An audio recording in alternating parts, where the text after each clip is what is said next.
Hello, ladies and gentlemen. Welcome back to the Total Entertainment Podcast. I'm your host, Iann Brennan. Today, I am joined by sound engineer, DJ, all-round chancer, and fucking whatever you'll hire him, he'll do for Gary Reilly. How are you, man? All good, and yourself? Yeah, good, man. Good, yeah. How's things with you? Have you been busy? Yeah, it's busy now at the run up to Christmas. Like, it's pretty just flat out, you know. DJing or sound engineering? Bit of both, really. We obviously had the Battle of the Buskers the last 7 weeks. Yeah, that's right, And so I supplied, for the final, I supplied stage and sound, lights. Obviously sound engineered it. And I suppose, yeah, like it's a bit of everything, you know, that kind of way. So the Battle of the Buskers was a competition that Buskers Bar in Temple Bar ran. It ran for 7 weeks, was it? Yeah, 7 weeks, yeah. 7 weeks. And I was a judge at 6 of those weeks. Yeah.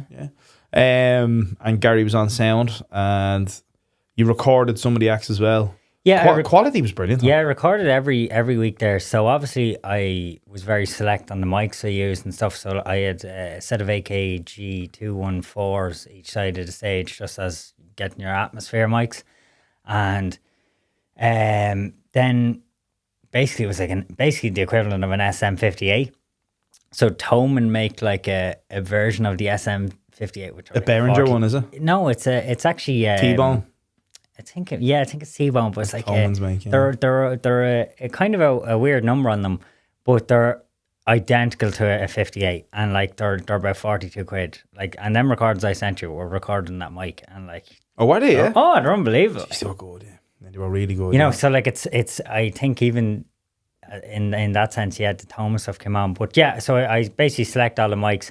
I had everything multi-track recorded onto the laptop as I was doing the gigs, and haven't really got too much time to sit down and actually mix them or whatever. Mix them and do whatever. Because I know buskers themselves were kind of asking for the files, but like I just don't think they understand how much you have to really spend the time at it. So. But yeah, other than that, yeah, that's what we were doing, yeah. A bar doesn't understand what's going on. It can't be right. Nah. It wouldn't be like bars. I remember one time we went into the Battle of the Buskers, and they'd moved the speaker. Remember? Yeah. And it was right. The feedback was serious, wasn't it? Yeah, and I know they didn't do it with any bad intentions, but I think now in Temple Bar, the noise regulations have become so strict that I think the council are actually onto them. They're saying, look, there's too much noise coming out in the street. It's the loudest bar for music. Oh, yeah. Live music, like it's... But also one of the best. Oh, no, it is one of the best. Yeah. It is one of the best. Like I always say, there and Bad Bob's are two of the best sound systems around there. Oh, yeah, 100%. Like, what's Bob's is... I don't know what they have downstairs, but I know upstairs for DJ, like, they have a void. I don't know, I haven't... it's pretty much void. I don't think I've ever been upstairs in Bad Bob's. Ever. Even Gargle. And then Buskers is Dynacord PA, I think. Yeah, the same in Bob's downstairs. Yeah, okay, right. Yeah. It's a Dynacord downstairs as well, you know, which are just class. The headroom is unbelievable in them, and you know. And they're a very kind of bright speaker, like, you know. There's a lot of them, like they're not real dull. And do you prefer DJing? No. Really, yeah? Right, so... Like surely it's better crack, no? Without going off topic, right, like, I have been a DJ since I was 16 years old. I, started in that industry. I began making music. I made dance tunes. I done all this. Yeah. Is dance your background, though, is it? Yeah, so, like, I was always mad into it. Like, I remember when I was young, staying up late, I'd be sitting in my bed, just learning how this software worked, like Ableton or Fruity Loops or whatever you wanted. I remember watching this. You'd see the sun coming back up, like and it was stuff like that. I really enjoyed it, and then to progress on, I basically got to the point where I was just I was gigging here and there. Wasn't regularly gigging. I was gigging here and there, and I'd be very good friends with Stephen Cooper, and he used to like throw me a few gigs to cover him because he'd be off doing other stuff. And I was playing in Club M in Temple Bar. There's a throwback. Yeah, like that is. I mean, anytime I said to people, that was before COVID. But anytime I said to people, they were like, "Where are you playing tonight?" Oh, Club M. Is that place still open? Jesus Christ. You know. But anyway, to bring you up to where I am now, I was working in the port, obviously as if my full-time job. I was driving cranes and stuff. And You're a crane driver? Yeah, I was, for No 10 way. years, yeah. Done that for 10 Mega years. money in that, no? Yes and no, like it Has its ups and downs. Yeah, it was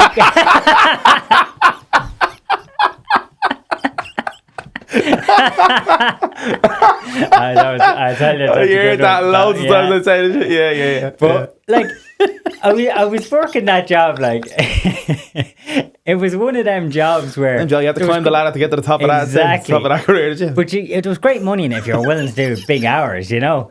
So basically, just before COVID, I was obviously always mad into making music and making sound, recording that. And I says, do you know what? I'm going to go to college for this. And it wasn't that I needed the technical knowledge of say, the software end. But what I wanted to do is I wanted to learn how to record bands. I wanted to know how to make drum kits sound the way they do in recordings. So I says, right, looking up different things. Obviously, I would have been considered a mature student. So I got 2 offers. I could go private and go to Griffith College, which was Windmill Lane. And you basically went in and your college was in Windmill Lane, and that was 3-year course. But I got accepted for Dundalk College, which would have been for 4 years. But I was working in the port in Dublin at the time, so Windmill Lane was only down the road. So it made sense to go to Windmill Lane. So I ended up went to Windmill Lane, and it was, to be honest, brilliant. Like, you went Stuff in, you learn. it wasn't even that. It was getting in, using the SSL desk, learning how that works. And it was using the facilities and the rooms and the endless amount of mics and equipment. But Windmill Lane is fairly a staple in Irish recording studios, isn't it? Like, I think Van Morrison owned it for a while, didn't he? Oh, I don't know. Yeah, he did. Yeah, You 2 recorded there, did they? yeah. So we don't basically anyway. That's where what happened was I started that, and then COVID came, and then all of a sudden we're sitting at home on a laptop on these Zoom calls, doing these lectures about sound, and like I couldn't learn that way. Very I would annoyed. pull me here. I couldn't learn that way. I like to be just thrown in the deep end type learning, But I was getting very annoyed because it was like, obviously Griffith College is private college. Yeah. And that was actually €8,500 a year. So fucking loads of money in driving cranes, then, is there? Do you get me? Like, so I was willing to invest the money in myself to progress what I wanted to do.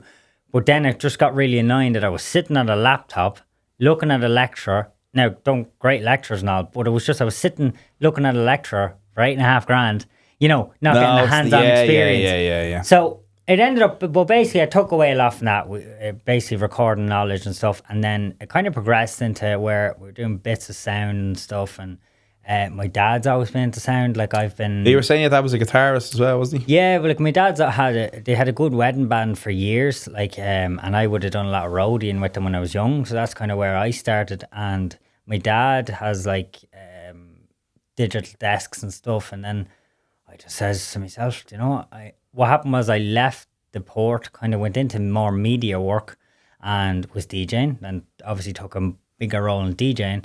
And then basically I just decided to, I just one day got in my head, I says, I'm going to just go full on at this. And then I just started buying gear, and it's a never ending pit of buying gear, isn't it? Come here. The amount of guitars a year I buy and amps I go through and pedals, man. I must get 3 pedals a month, 4 pedals a month, Yeah. It's just, and here, pedals I already have. That's sold 5 months ago, buy it back. Because different guitars have different sounds, as you know, and amps have different sounds, and this pedal might work well with that, which doesn't work well with this, which sounds great with that. Yeah. It's a never-ending cycle of just gear. Gas, they call it, gear acquisition syndrome. That's what they call it. Yeah. And like I was obviously you've jobs coming up. Like I've been pricing jobs for different clients and stuff, and and then they send you a tech spec of what exactly they want. Yeah. And you're looking through that tech spec and you're like, right, well, I have to break down what am I going to rent, because there's some stuff that I probably won't use it any other time. So it's kind of like, do I just rent it for that night? Yeah. And then what do I buy? What do I invest in? And then what do I already have? And then it comes down to, you end up probably spending what you're getting for that gig. But you must own your own rig now, do you? Oh yeah. Like you have a bins, tops, desk. Yeah, you own the whole lot. Like at the moment now, I have a few rigs. We have a Martin PA, I have a smaller Yamaha PA, which is just for your basic stuff. Yeah. And then I recently invested in a Nexo PA, which is 4 bins and 2 tops. But they're a P18 top, they're an 18-inch top, and they're 4 20-inch bins. But like that system was €35,000. Yeah. So you would have the capability of going in to do like an academy or an Olympia, would you, or something like that, would you? Yeah. At the moment now, but I always worry. I have this worry in my head, like, right, what's the next step? What do I buy next? Yeah, no, of course, like, but you worry about it when that comes. What if someone rings me with a bigger gig? You fucking always just say yes, and that's it. Like, and I tell people, I say, right, I spent, say, 35 grand this year on a sound system. We'll say, right, maybe next year I might have to spend 100 grand on a sound system. Yeah. It's that never-ending cycle that you just have to do it. Like, and I suppose I always regret not going at this when I was younger. And then I say to myself, now I'm at the stage where I'm just like, do you know what? I'm just going to go for it. And so where are you keeping the gear? I was actually saying to James earlier, like I'm at the stage now where I'm at capacity.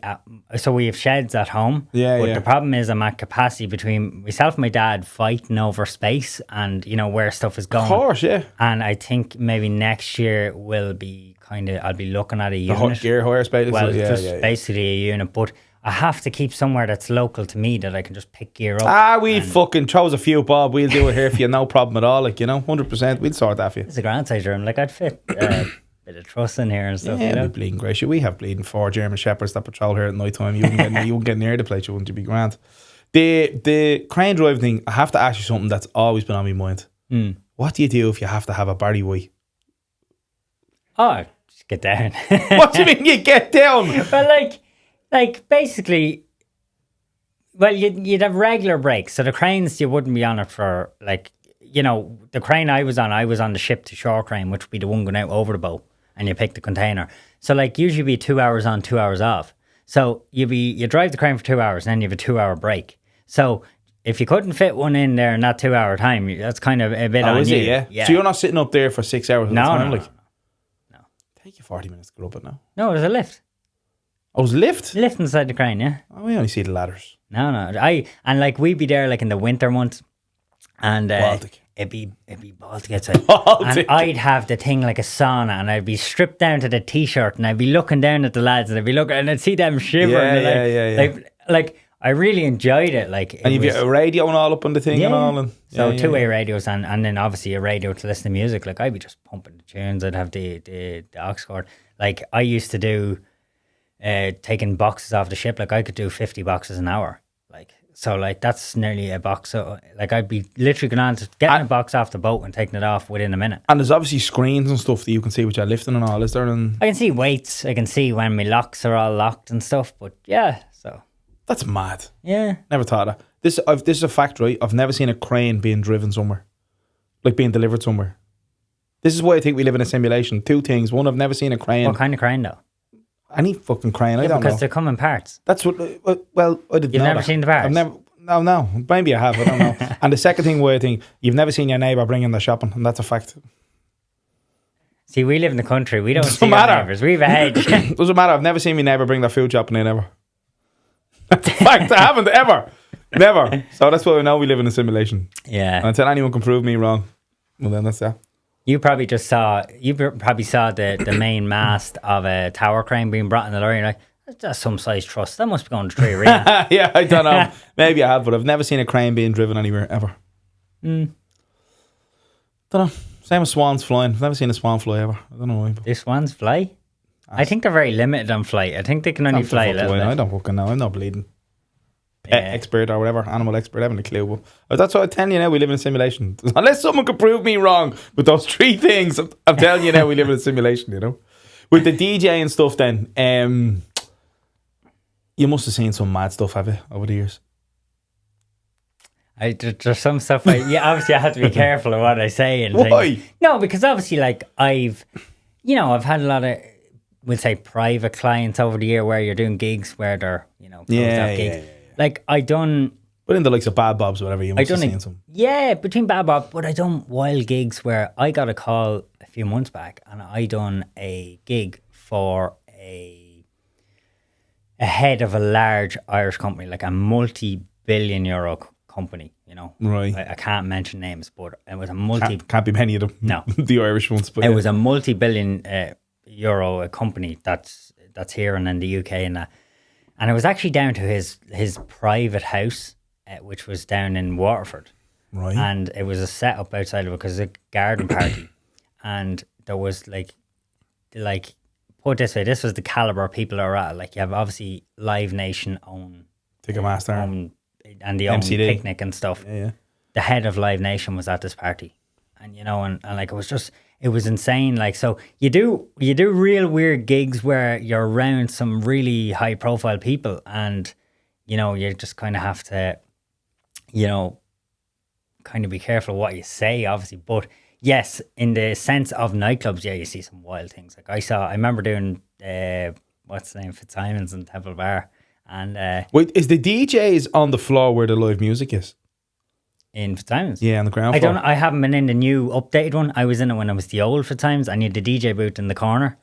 And it was basically like... was it on the ground floor or upstairs? No, downstairs, in the basement.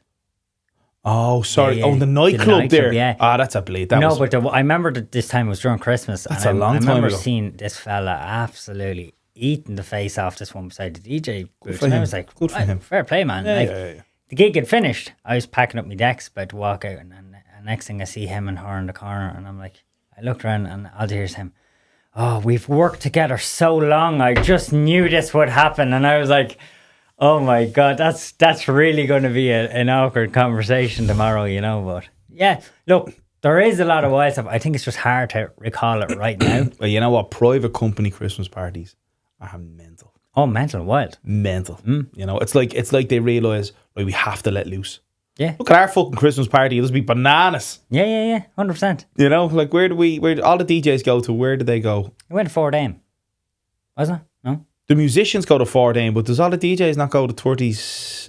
37, is it 37? I actually think I missed the Christmas party last year. I Oh, think. you weren't invited. That's what that was. Yeah, And then, yeah, but I remember last year was I can't remember why I left at a reasonable hour last year because was I going away the next day? I think it was something like that. But the year before, I think we left fucking 37 at like 5 in the morning. Yeah. It was bananas. Yeah, and that's not a huge spot. Yeah. You know what I mean? It was, come here. Was it just on the ground level when you were in 37, or did you? I don't remember. Was the whole lot of it open, or was it just the front part? Gary, I've never been in this building before in my life. Right? It's the first time I was ever in that place ever. And I've only been in it once since the last time, and then that was it. I've never been in this since, so I don't know. I was only ever in 37 once. I literally called in for... Oh, you don't DJ there, do you know? No. Right. Haven't been offered that privilege yet, you know. The good DJs are there. That's for the good lads. We're just the lads that just take all the bits, you know. Yeah.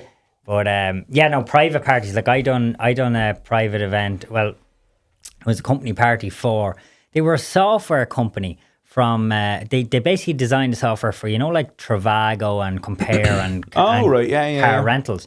And it was in the College Green Hotel in that big room. And no word of a lie, I literally was in the middle of playing, you know that song, Heads Will Roll? You know, off with your head. Oh, yes.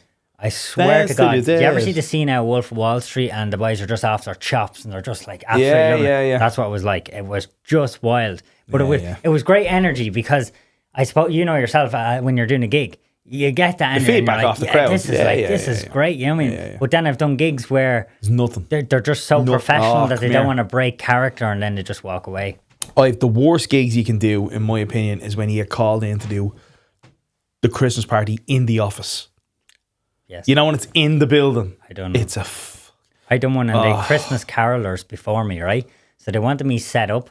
So I went in, set up the gig. Christmas carol. They said, we have Christmas carolers on before you. And I was like, cool. What time do I start? And they were like, such and such time. And I was like, right, grand. So I off in the van. I sometimes I used to, if I was wrecked, I'd lay down the van and just go for a kip, you know. And I came back, I says, you know what, I'll go in half an hour early just to make sure, you know. I walked in, you couldn't even hear the carolers. You could, like, there was just a room of people talking and like these people going, Silent Night. And I was like, oh lads, like, and then I literally started playing. And it was probably about the level of one of them JBL speakers. You know, Right, little yeah, small yeah, yeah. speakers, like not loud at all.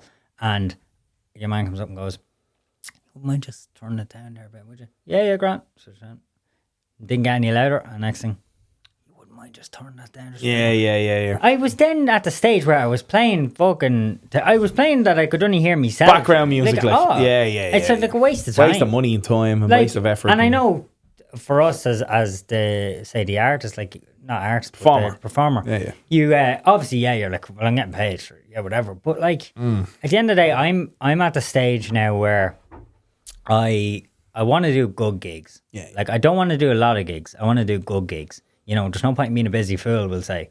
I want to do good gigs that I enjoy, that I can obviously bring something to the customer and help them get the event they want. Yeah, totally. Same way we done the final for buskers, and they were kind of like, look, they brought me in and they said, look, we're thinking about on the stage here. So I had to chat with them. I says, well, look, you're going to need a PA. You're down the back. You have no PA there. Yes, you have background speaker, but they're not going to be good enough. And then they were on about stage, and I says, well, look, we can do stage. And they were like, oh, well, we have some stage. And I had a look at the stage. It was kind of, it wasn't big enough. It wasn't enough. But they would have had to get a bit more. And I just said, look, I have kind of more industrial stage. We'll throw it in. And then after they seen it, they were delighted with it. Do you know what I mean? So it's kind of like, that's the rewarding part for me, is the fact that you do them gigs and they're good, you know, but it's, that's the way. Yeah, no, I know. Yeah, particularly around this time of the year now. I know, although I'm not particularly, as I said, I'm hoping to step away from the gig. Not permanently, but for the foreseeable. Like, I don't want to be doing loads anymore. Do you know what I mean? Like, I don't want to be out on a Monday, Tuesday anymore. It's just a pain, you know. It's just. I'm the same. Like, I'm working my way that I will. Is there DJs though on a Monday and Tuesday? Is there? Yeah, it's DJ 7 days a week. Is there? Yeah. There's that place in town, Riot. I think they go 7 days a week. Oh, they go bleeding. But like, Is that place close? I'm the same. I'd be kind of like, I'm at stage now where I do enjoy DJing. I enjoy sound engineering more. I like getting a good sound off a band and getting things going. I'm at the stage now where I would like to reel back on DJing. Like, I know well I can go in, do a job. I know I can rock a crowd. Like, I know, without speaking highly of myself, I know I'm a good DJ because I've put in the work to try and get myself to be a good DJ. I know that, you know, when we do them corporate parties, you have to be very select on your music because you know how one tune can change it all. So, if I hire you to DJ, right? Now, as I said, I know absolutely nothing about that DJ world, right? Like, nothing. How to even price them, nothing, right?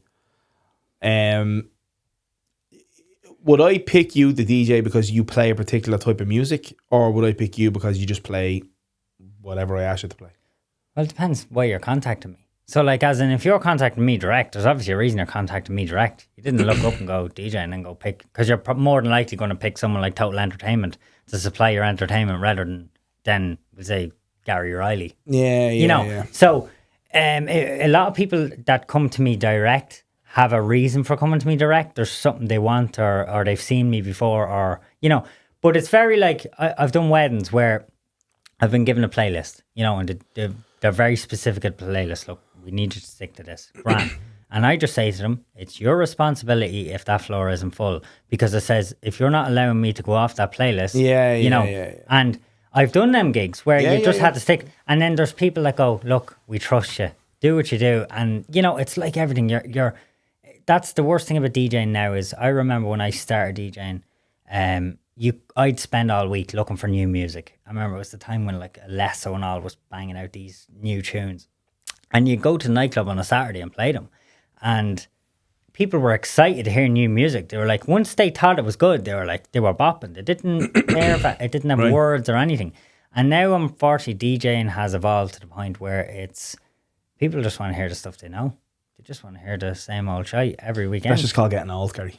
Yeah, but that's all that is. That takes the fun out of it. No, I know. Yeah, I know. It's funny, you were mentioning there about a wedding, right? The worst wedding I've ever done. This was, right? I don't know if I've told the story on it, but we did a wedding in Trim Castle.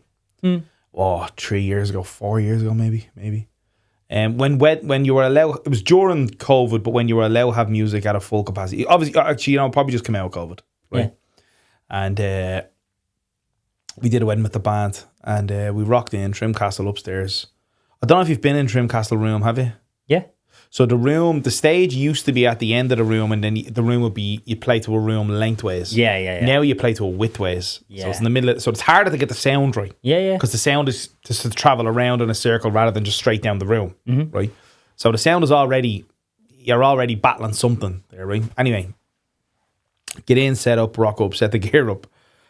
You know when you walk into a wedding room and you go, all right, just get the vibe here. This is going to be good. This is going to be bad. This is going to be Yeah. You know, it was horrendous. Right. And we walked into the room and I said to the lads, for the guitar didn't even come out of the bleeding case and there was lads up requesting Wonderwall. Do you know what I mean? Like, you were like, that's when you know, oh, fuck this, like, you know. But anyway, we set the gear up. Bride and groom come over. Lovely couple, by the way. Lovely couple. But there was 3 or 4 Irish people that were at it, and that was all. Right. The rest were Romanians. There was Spanish. There was Brazilian, I think. But whatever, there was like 4 or 5 other different like cultures at the wedding. Didn't speak English. The wedding, they hired like 6 or 7 translators to come in so the people could speak to each other. Yeah. The fuck am I going to play? Do you know what I mean? So we rock up and the bride was a foreign girl and he was a foreign guy, but they've obviously been living here years. They were fluent English, whatever, you know. And so we get up and like, man, our wedding set list consists of Teenage Dirtbag, Mr. Brightside, Sex on Fire, Johnny Be Good. Do you do the line? Oh, before Johnny Be Good, of course we do the line. You have to. I have to do the line. And then like we were doing like Don't Stop Me Now. We're doing like a Little Respect, Take On Me. Like it's full of banger after banger after banger. Like, you know, you want to be a corpse. High energy, you want to be a corpse not to move to this, right? And then we're doing Living on a Prayer. Nothing. Right. No reaction.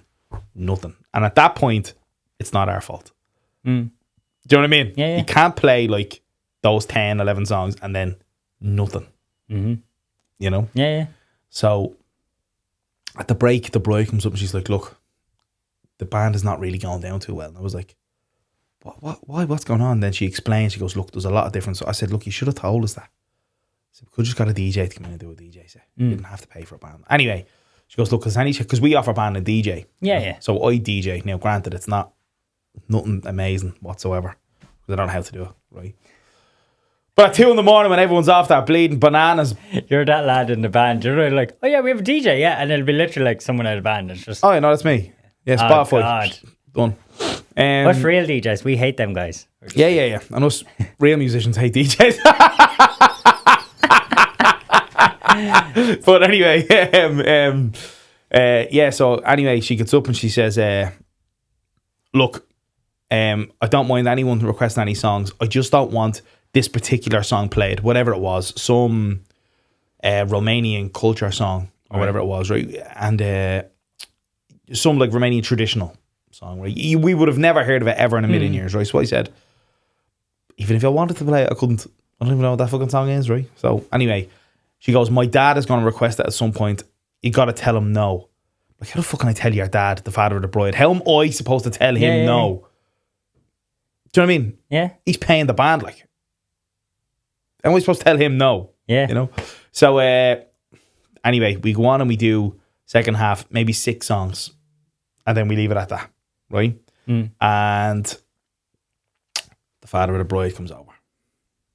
Right, I'm DJ. We do 6 songs of the band. I start DJing half an hour later. Still no one on the dance floor, by the way. And I'm doing, when I DJ after the band finishes, the first song that comes on is I Want to Dance with Somebody, Whitney Houston. Yeah. Because as long as the women are dancing, that's really all that matters. Yeah. Do you know what I mean? So that's the first song that comes on. Then you've got Grease Mega Mix. And I mean, if you're not dancing after that, it's a lost cause, right? It's a lost cause. Anyway, no one up dancing. Then the outflow comes over. You know, oh yeah, fucking this song, such and such and such, this song. I said, listen, I'm not really supposed to, I says. But I'll tell you what, I'm going to go to the drink and I'm going to go to the bar and get a drink. Put it on yourself. That way you didn't request it. And I can't get given out it. No problem. I walked to the bar, just got a Coke or whatever, you know, driving. Come back and he had queued the song. Song comes on next. The dance floor is full. full, right? I mean, every fucking square meter of this place was full, and they all in the line doing this traditional dance. Not one of them a beat out of time. Not one of them, right? Like a fucking, oh my god, it was like robots, like bang, all in formation doing this dance. And I'm going, what the fuck? This is great, because everyone's up dancing, and but now they're enjoying themselves. Granted, there's a half an hour left, but everyone's enjoying themselves now. Finally, the bride comes over fuming. I didn't want this at this wedding. I said, yeah, but listen, your dance floor is full for the first time tonight. And I says, and I didn't put it on. I was at the bar and someone come up and put it on. You know, she goes, I told you such and such, and she stopped the song. No. And it's just put on whatever the fuck was next after it, like, you know. Cleared the floor. Yeah. Everyone went, whoa. Oh man, it was the wedding from hell. I done a wedding there. I think it was last year. It was in the it's beside Castle Knock there. You know that fancy place, the Castle Knock Hotel. No, it's like some castle out there. It's out like about the back end of Blanche there, but it's like it's a castle. Oh right, yeah. Ardgillan, what's it called? Yeah, I know what you're talking about. I know what you're talking about. So anyway, I got there, and of course Rob was like, "Oh yeah, it's this wedding, grand. The bride is a bit of a playlist. Took the playlist. Yeah, sounds like bad news straight away. But Gary, it's handy. It's a walk-in. You just there's sound system, lights, the whole lot. So I walked in, and they had actually hired a crowd in to put the sound and lights in. I was like, right, grand. So I got there, set up. Next thing, anyway, the bride was American, and he was Irish. So there's your first thing. It was just kind of like, right, her playlist was very... American Pie or Bleeding. Not even. No. Her playlist was very like all like Kanye West and, you know, all you know. And I was like, right, cool, anyway. But of course, your man came up to me, the husband says, look, this is our first dance song. We want it to run the whole way through. We don't care about what anyone else is doing. Just let that song play. We'll dance to it. No matter. That's grand. And next thing, the husband's mother comes up to me. And she says, the husband's mother come up to me and she says, you're the DJ. And I like a real kind of elegant kind of posh way. And I was like, yeah. And she's like, I hope you're going to play good old rock and roll. And I'm like, English. It was like English. Like I was kind of like, you know, but they were Irish. It was like she was posh to the point where she sounded English. You know that kind of way. So there was no bleeding graffiti on the wall or anything like that, was there? Not? And I was like, literally, hey man, what's up the rah? Yeah, hey man. Yeah, and I was like, I was like, no, like I'll do all the rock and roll stuff. So anyway, basically the first dance finished. Went into all the likes here, even done the Mavericks, you know, like Dance the Night Away stuff. I done obviously the Grease Megamix, the Jive Bunny. Yeah. You know, any like of them older rock songs I could think of. She's buzzing, loving life. Of course, the bride comes up to me. Yeah, look, I know you're doing that for her. Will you mind just playing some of my playlist, right? I was like, yeah, cool, grand. So started playing her stuff. Like, I played some of her play. I swear to God, this bride got down and started twerking and everything on the floor. No, honest to God, full on. Like, and I was like, oh my God, like this getting wild. But of course, I had the husband's mother up to me again. Oh, why you stopping playing the rock and roll and all? I says, the bride wants that playlist played. Don't mind her. Like, you know, don't mind her. Don't mind the girl that spent the bastard fortune today. What am I going to do? But then she went off then telling her son, and obviously he's up to me then, and I says, right, okay. And next thing, then the bride came up and goes, look, would you just play one more rock and roll song for her, and then you can go on our playlist. And I says, yeah, grand, play the one more rock and roll song. Of course, then switch back into the bride's playlist. Yeah, one is fuming. She's just gone off there. But it turns out then this lad comes up and goes, hey man, like he's American, comes over.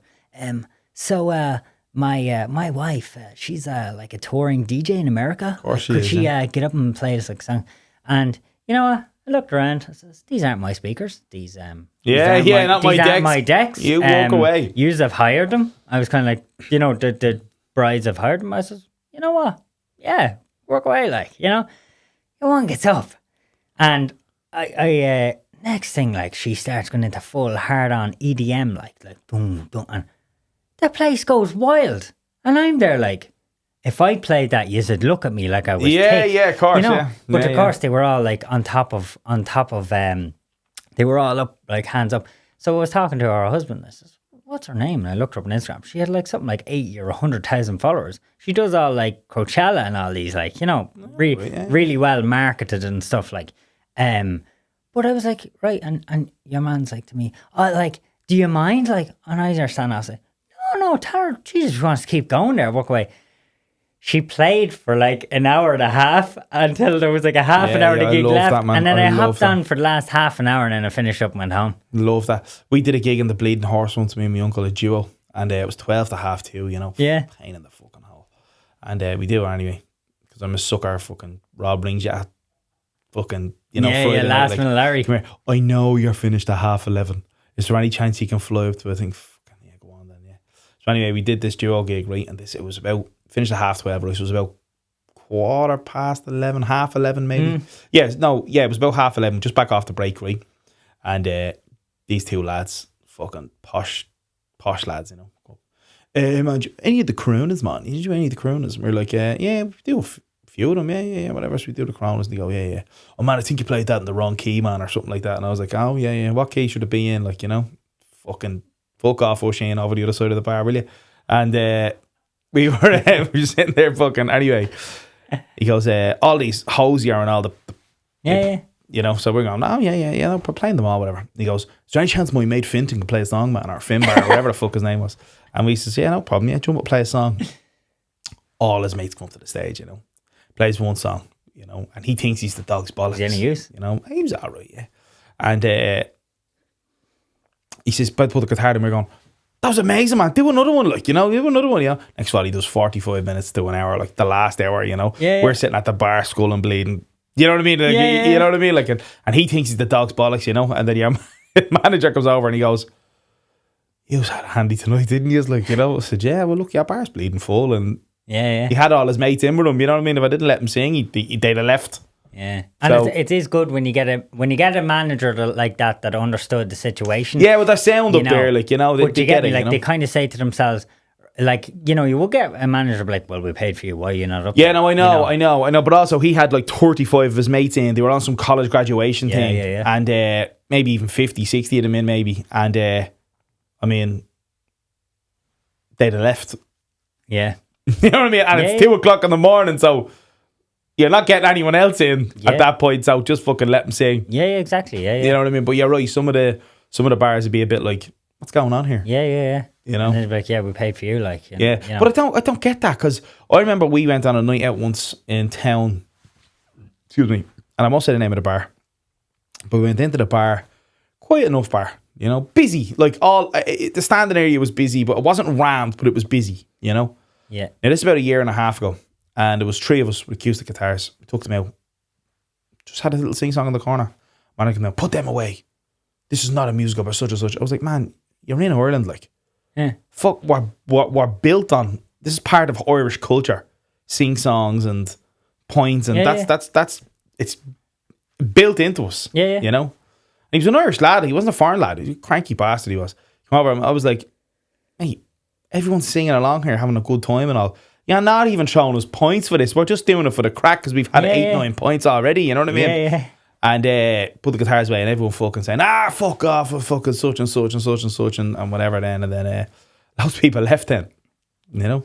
But it's just such an Irish thing to let people sing songs and, you know what I mean? Like, people forget that, you know? I think, did Oasis the night before they were playing in Crow Park? Wasn't it Crow Park? Yeah. Weren't they not like in some pub, like literally having a jam session? No, definitely not. I literally thought I saw something online. No, I know Robbie Williams was. Maybe it was Robbie Williams. Williams was, yeah. He was in with Garen Noon. But maybe they weren't having a jam session, but I know Oasis were in a pub in Dublin. After the gig. Was it after? Yeah, it was at the Red O'Donoghue's. Right, yeah. After the gig, yeah. Yeah.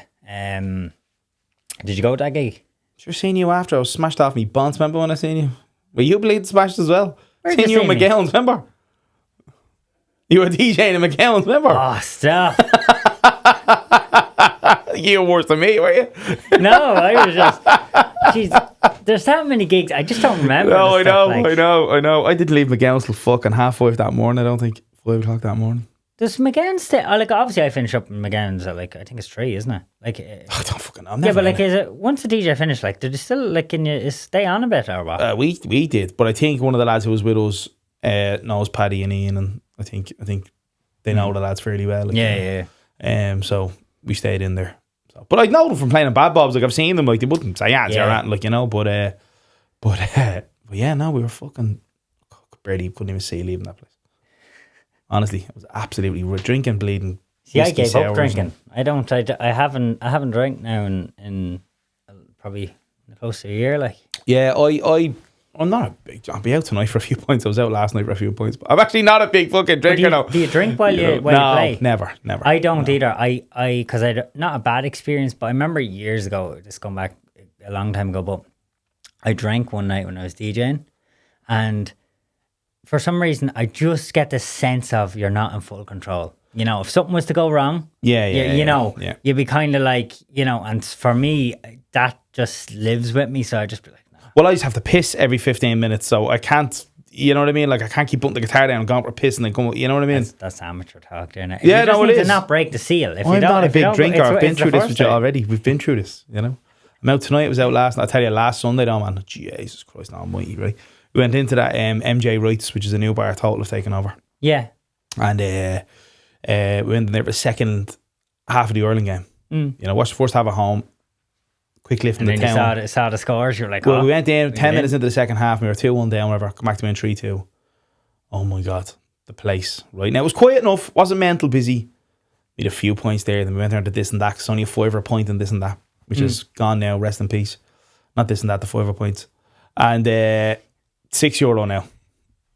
That's relatively cheap because I know still fucking cheap. I know, but people will still say, "What you mean, fucking?" You some know? places. Someone told me in one place in Temple Bar it was like €9 for a pint of Guinness. In 3 places I know it's €10 a pint. That's crazy. Yeah. But anyway, we went into this and that. Right, we were in this and that from 4 o'clock, 4:30 till like 11. Right, we seen the pub quiz was on there. Tia Burke was on, and then after the pub quiz, we went to the Stag's Head across the way. Had 2 or 3 more points. Then we ended up in Bad Bob's, right, till fucking 1:30 in the morning, right? And we were drinking whiskies till from I don't know, 11:30, 11:45 till 2:30, 2 o'clock in the morning, right? And I swear to you, man, I don't even remember leaving the place. Apparently there's a picture of me in Supermax like that eating a pizza. Like that, absolutely lying against the wall. Just gone. You know, don't remember getting home. And I never get like that. Never. Actually, the one and only time I was ever like that was the Total Entertainment Christmas party. Yeah. Where was I that? I was somewhere that night, but I think Cooper texted me saying, "You going to the Total Entertainment party?" And I was like, "No, I can't," or whatever. But when is it now? When's this year? It's normally February, isn't it? Isn't it? February, yeah. It's normally February, yeah. She won't get lads to go out Christmas now. I'm getting to the stage now. One of the lads actually said to me last week, he says, "You gigging next week?" I said, "There's nothing booked in, just for a certain night." And I said, "Nothing booked in." Would we have our Christmas parties there? Like, will we just go on? I was like, I was thinking about it. Yeah, I'm going to try and meet the lads. We do a couple, there's 5 of us who gig in the Straw Hall. And there's only 4 or 5 of us that do it.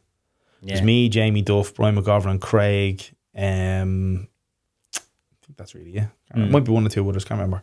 But we're going to just see if we can get together on a Monday or Tuesday and have a few points down there. Like, you know. Yeah. You know, Guinness is unbelievable out of the place. I don't drink stout at all. Like, I'd be just, right, this is my go-to on a night. Vodka and cranberry juice. No. I like a sweet drink, like, so maybe I might have 1 or 2, like, say, that like makes ciders. So much sense. No, but just 1 or 2 ciders, we'll say. Ciders? Yeah, something like an Archer Tees, just real sweet cider. And then I'll just go sugar will be covered hard into like vodka Red Bull. Just hard on it. I just get to the point where I'm just like, I'm putting a bit on the pedal and then it's just full gas. Let's go. Do you DJ up in Coppers at all? No, I've never DJed in Coppers, no. Have you not? No. There's a friend of mine and he was saying that I tried to get in one night, I got rejected. Sure, you country lads get in there, but like problem. This That's the gas thing, for right? you lads, no? We ended up talking to the bouncer and we're getting in then. You and the guard. And I was with one of my mates and his sister and her cousin. And next thing we get in and here's my mate's cousin, like, and she's like in the corner like this. And I was like, oh, here. Like, you know, and then the bouncer saw it and then there's like, lads. No. And like, so I didn't even get past the little pay-in desk. And I was like, all right, that was. Don't pay. I walk straight by them things. I don't. The fucking drink is expensive enough. I'm not paying a tenner to get into your shithole anyway. Like, you know what I mean? Yeah. What a load of nonsense that is. Yeah. Imagine paying somewhere a tenner to walk through the door of a place. Like, what is going on to these places? Like, yeah. Drink is already scandalous money. But there are like that's a I suppose it's not really Dublin's not really a thing as much, but that was a thing that was introduced around the country. Like say you're more town nightclub. No man, it's in town. Yeah, like, to get into Whelan's, you have to pay money to get in the door in Whelan's. Like, yeah, Opium is the same, really? I'm sure. Yeah, yeah. Odeon is that's still a bar? Odeon, is it? Yeah, I don't know if it's charging. Actually, I've equipment to go into that next Friday. There. The worst load in I've ever done. That's what I heard. I haven't done it. We did a Christmas party there. I think it was for Is Gary. it on the Lewis tracks, isn't it? Yeah. We did a Christmas party for Gary McKeown a couple of years ago, and Gary knew nothing about it. Right, he wouldn't be like Gary. And he said to me, "Look, you bring your own speakers and all." I said, "Gary, we're on a park, like, you know. You'll make it happen." Brilliant. Right, so we get into town. We have to park around where the bleeding horse is. Yeah. Right, lucky enough to get a car spot just off a street there, right? It's a good probably 8-minute walk normally from there to the Odeon, maybe 10 minutes, right? Is the Odeon on the south side of the river or north? The south side, it's like behind the bleeding horse. Ah, right, okay. Right? But like with the gear, it took about 25 minutes to a half an hour to walk around. By the time you go back, get the gear, back around again, you're sweating like a bleed. You know what I mean? You're in bits by the time you get into the place, you know? They can't pull up outside because it's on the Lewis track. Nightmare. Yeah. I was actually just saying to one of the lads, we done that gig. Skip that gig. We done that gig. We done that gig in. I'll be ringing Rob. Well, can't do that. Yeah. We were doing a gig in the Battle of the Buskers final, you know, and so I obviously went up on the Tuesday night. I put the stage in, I put the sound system in, had it all, lights, everything done wired. So I just had to show up Wednesday, put me desk Right, in. yeah. And sure, of course, the final finished, and I was like, grand. I had never really thought about it in my head, but then I was like, oh shit, I have to set all this down now. Yeah. And I had nobody with me. And I was like, next thing I just saw even all the bar staff, so they cleaned up and they all went home. I'm literally in this venue with the doors locked, you know, and I basically had to go get some. Obviously, they just told me, look, whenever you're ready to go, a lad will come out and open the door for you. Like, I was like, yeah. How long did it take you to get the gear down? Oh, I think I didn't get in my van till 1:30. Yeah. Should finished at bleeding 10 o'clock. No, it didn't finish like 11:30. How come it was so late? Started at 7:30, yeah, no? I had one band, right? And by the time the band got on, and like I made sure I mic'd up the whole kit and stuff, and who's the band? There's not 45 of them in the band. Aaron Bowden, is that his name? The Aaron Bowden and the band, you know that they were. I recognise the band. Yeah. But basically, so mic'd all them up and stuff, and did they win? No. The Italian guy won with the violin player. Yeah, very brilliant, good. Yeah, very good. I think even like she was a serious player on the violin. But it turns out, I seen her Instagram during the week, she's actually like a violin teacher. So like, you know, but like even I like what we say this. Not the way people say like Tiger Woods is the best golfer ever. Yeah. Surely his coach is better than him though. No, but seriously. Well, it's like someone teaching you how to play guitar, and then you go on to be better at them than guitar. You know, that kind of way. It's like everything. I don't know. I don't know if you can do music that way. In sport, I think you could do that, but I don't know if you can in music because music is different. I mean, music's not a competition. Tiger Woods' coach has to be a better player than Tiger Woods, otherwise why would he coach him? Yeah, but obviously when you're going to do a gig, you want to be the best musician. Like, of course, you know of course. Like, But what I'm saying is, I don't know. It just seems something like, I don't know, is it a stupid thing to say? Probably. I don't know, but it just kind of stop and go, oh, hang on a second. Surely he's bleeding trainers better than he is, but maybe he's not. I don't know. But back to it, like basically that's another thing that people don't notice as well is when they're hiring you and you're pricing up gigs, we'll say, and you're, you know, saying this price. Like I charge for obviously my travel time. But they don't take into consideration taking the gear down, do they? Like travel time, setup time, gig time, doing the job, load out time. Yeah. You know, like, and that's the other thing. Like I tell you, I was just like, I swear to God, after everyone left, I just kind of hit a wall. I was just like, oh my God, I have to get this gear out and into the van. yeah. And you know, and then I get this thing where I just get pure take, and I'd be like, I bull it into the van. Yeah. Get me bleeding home. Get out of here. Is there any like when you're DJing, you know, like you must judge people by what songs they request you? Oh yeah, I do when I'm playing 100%. I actually like I think what's odd about it all is you have people that like you'll be playing one type of music. We'll just say, for example, you're playing house or something, right? And the place is rocking, it's on wheels. And they will request the polar opposite. Come of here, what you're playing. I'm the same. I'd be up there playing Queen, Beatles, Oasis, Kings of Leon, Chili Peppers, or someone come and goes, "Have any Kingfisher?" You go, "Well, lad, it's a totally different thing." Like, you know. Yeah. You know. Like crazy. So like now there is. I'm very open. So like I will, if someone does request a good song, like I'll be like, yeah, sweet. Like, but there is sometimes there.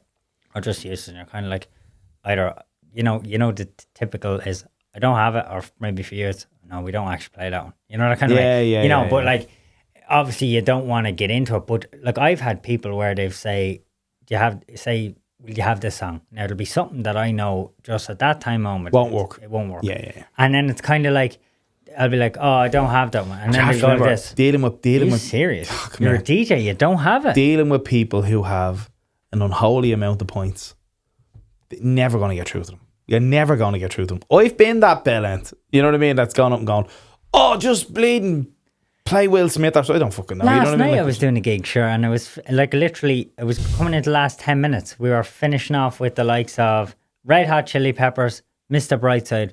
Like, I'm so, wouldn't have any Bruno Mars, would you? Yeah. Yeah. No, I know. But I've been that person myself. Like, and no matter what the DJ tells me, kind of going, well, you're not listening to me. Do you know what I mean? I've been that guy, you know. Well, we did a gig. We did a couple of shows in London last year, and the first show, I'll never forget it. In Camden was the first show, and the DJ afterwards, our keyboard player was fucking smashed off his boncery. And our keyboard player was going, he kept saying that Place Your Hands song. Yeah. And he kept going, Reef. Play Reef, Place Your Hands, you know? And the DJ was like, no, I don't have it, man. I only have like a ska music. He's like, no, that's shy. Just play Reef, you know? And I'm sure the DJ was looking at him going, mate, fuck off. You know what I mean? Yeah. But what a tune. Place Your Hands. great tune. Unreal. Great. I was saying, like, that was one of the tunes that we'd be getting ready to go on a night out. You just put that on. Yeah. Cans in the kitchen. I think it's everything. It's obviously your man's voice in it. But that's the only song where his voice properly sounds like that. Yeah. You know, like, I seen a video of them performing there a few years ago. Like, obviously they're a lot older now, and like the voice. You know, they played the Academy 2. Really? Not too long ago. Yeah.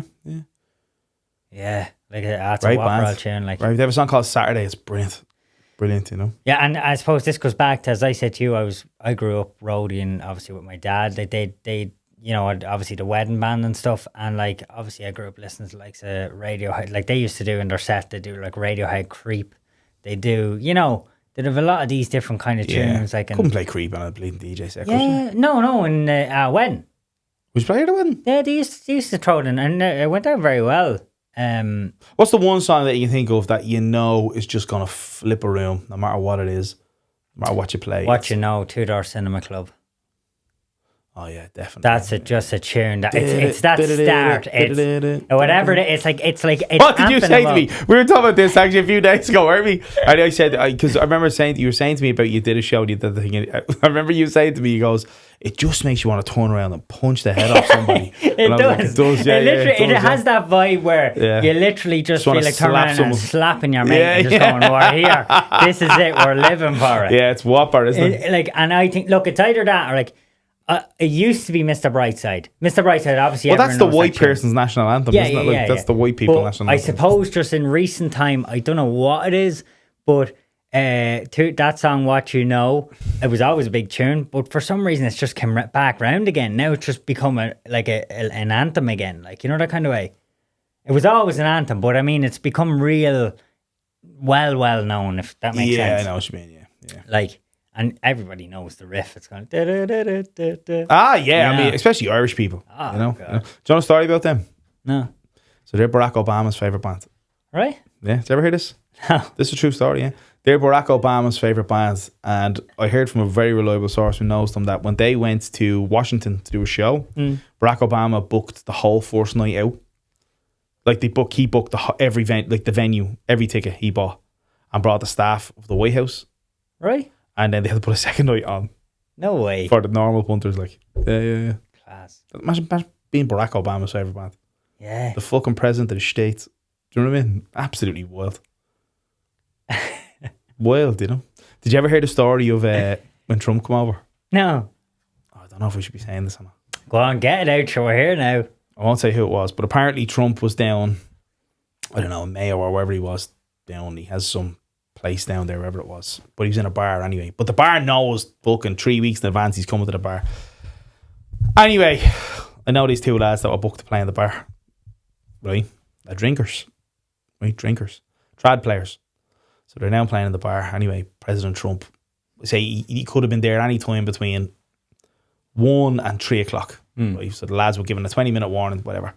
But the lads are down, they have to be there at 10 o'clock because he could have come in at any time, they were saying, but he's likely to be there between 1 and whatever. Right? So, your man must be giving them points all day. Was this 1 p.m. in the day? Yeah. All right. But the lads are there at 10 o'clock in the morning. The lads are drinking from 10:30, 11, right up until that night, like, you know. So they're scuttered, right? And Trump walks in, the Secret Service, and whoever he was with, Melina, or whatever his wife's name is. And it's not Melina, is it? Is it Ivanka, is it? No, What's her fucking name? Is it? It's Melania. Oh, is it? Melania. Yeah. Let's put them two together. I think. Yeah. Anyway, Mrs. Trump. And he walks into the bar anyway, and the two boys are being locked, you know. But it doesn't matter. The trad players have this superpower that the more drunk they get, the better they are. Yeah. Right? Until they take their break. Right? And then they're outside having a smoke in a smoking area. And then it hits them. Well, Trump is probably standing 20 feet from them in the next room, right? And the Secret Service are obviously surrounding the bar, you know, outside and all, you know, they're out in the smoking area and whatever. I saying to the Secret Service lad saying, let's get a photo with the gun, will you? You know? And your man turns around and he's like, sir, please step 5 feet back from me now, or whatever he says, you know? He says, you go mad for? He says, let's hold the gun, like, you know? You know, Trump fucking 20 feet away, like the Irish fella. So Irish, gives a shot of the gun. He's trying to get a picture of it, will you? Send it to the family group or whatever, you know? Just gives a shot of the gun, will you? Like, you know? Yeah. He says, his exact words he said to him was, sir, I will put you down. Right. If you try take the gun away. And he would, no problem, like, you know. That's it, bullet to the head. That'd be the end of this guy, like, you know. Yeah. But he says, you know, crack, he was saying to him, you know, what the fuck I'd say? I wouldn't know how to take the safety off, like, you know, just put it on, like, you know. Imagine. Yeah. Imagine. So Irish, isn't it? Where would you get it? Anywhere else you'd be like, here. Irish people are just their humour is such a select thing. But I don't know what he wasn't being funny, he was being serious. Yeah. But the Irishness of him was, should be grand, like, I'm not going to do that. I nearly got the head kicked off me one night in New York in a bar. I was in New York, and you know the way in Ireland, like, instead of saying, say such and such with a blah blah blah blah, please say you know the way you say please to the end of it. So the Irish way is you say it kind of at the start of the sentence, you go, sorry, would I be able to get in there? Yeah. You know, that's the way. So obviously yeah. it's like, instead of saying, would I be able to get in there, please, it will be, sorry, would I be able to get in there? So I said to, in New York, my mate was sitting there and I was trying to pull up a chair, sit beside him. And I said to this one, I says, sorry, you wouldn't mind if I just sit in there, you know? And of course, our fella turned around and started saying, like, are you for real? Like, you know, and I'm like, oh, here. And like, it nearly went to blows, like, and I was like, man, I was literally only saying, like, could I just sit in there? Like, you know, but he just thought it. The Yanks are bleeding mad, aren't they? It is mad when you just think of, like, the Irish humour, and, like, even that about the gun, it's just pure, there will be no badness in it, it'd be just pure no crack. badness, like, no malice, nothing, he just wanted a shot to send his family group or send his missus or whatever, so he's holding the gun, like, you know what I mean, like, fucking mad, you know. Yeah. That was it, like, you know, he wasn't going to do that, or he was just, you know, but, like, the Secret Service agent must be looking at him going, we've been in every country in the world and you're the only one that's ever asked me, can I hold the gun? I'm about to take your head off your shoulders if you don't, like, you know what I mean? And then what happens fucking 4 or 5 months later? Trump's here and he gets taken off, like, you know? Fucking wild, you know? Wild. Yeah. Mad. The fucking Irish music scene's mad, isn't it?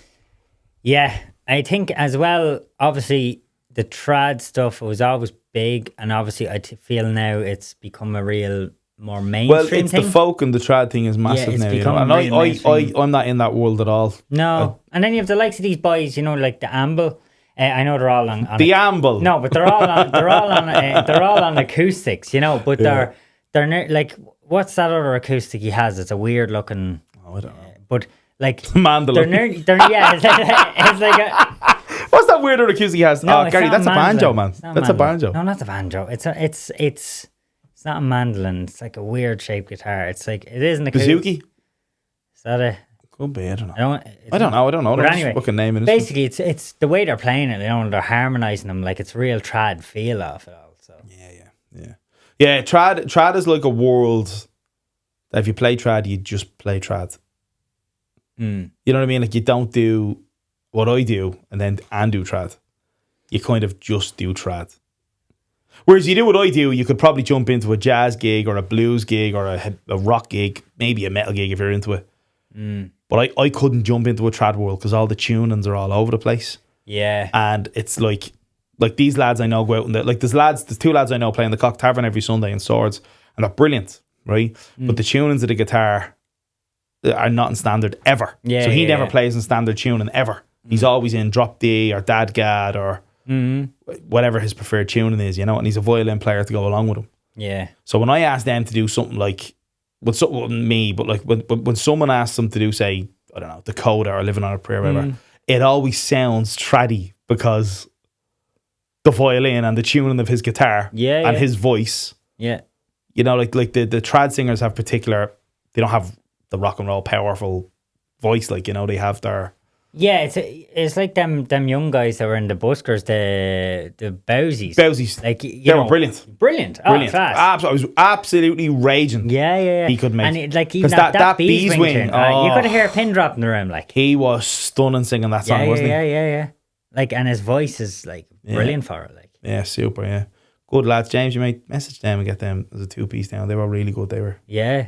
They actually supported Key West on tour. Oh, did they? Yeah. Yeah, drummer Key West, a friend of mine, Connor. Yeah, so like, but there's also something I have a thing for. I like, you know, a good rock band, but that can kind of go into a bit of the diddly eye stuff, we'll call it. Yeah. But like Horse they do it in a rocky way. They're kind of like, but they're real. Horse Lips, so Dropkick Murphys would be like that, you know? Yeah. Them? They're a Boston band, aren't they? Dropkick Murphys, Eddie? They're Boston, yeah. I think they're shipping up there, yeah. Shipping up to Boston, I think so, yeah. Yeah, well, Gary, cheers for coming on, No man. worries That's at all. all we have time for. Ladies and gentlemen, this has been episode Who the Fuck Knows. We'll see you next week. Have a good one.